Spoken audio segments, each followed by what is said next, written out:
It is now my pleasure to introduce our final arts and entertainment inductee.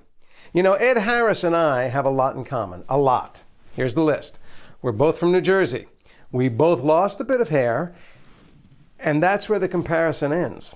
Because Ed is one of the most accomplished and respected actors in our entire industry, equally capable of playing men of honor as men of mystery or men of darkness.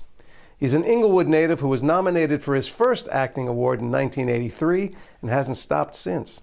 He's also a producer, director, and screenwriter. His work is almost always on some screen somewhere, and most recently, he's been seen in HBO's Westworld as the Man in Black, a role for which he was nominated for an Emmy.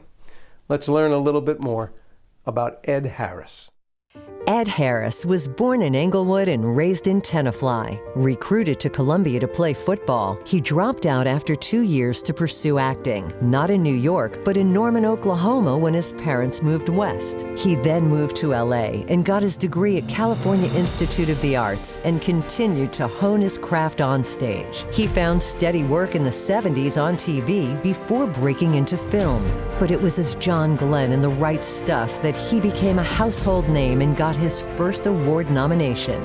Through roles in more than 75 films, over 25 TV shows, and nearly a dozen major stage appearances, he garnered a steady stream of acting nominations and awards, Tonys, Oscars, Emmys, and more, as well as big screen directing credits for Pollock and Appaloosa.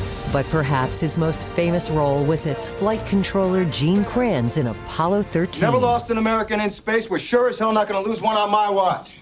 Failure is not an option. For Ed Harris, failure is never an option, which is why he is the newest member of the New Jersey Hall of Fame. Good evening to all of you in attendance this evening. I hope you and your families are healthy and staying safe and relatively sane during this unprecedented period of time. It is a distinct honor and a privilege to be inducted into the New Jersey Hall of Fame. Tenafly was a great town to grow up in, and I've always taken great pride in my home state. So I thank the New Jersey Hall of Fame committee and everyone who made this evening possible. I wish you all a good evening, health, happiness, long life, and don't forget to vote. Thank you. Congratulations, Ed.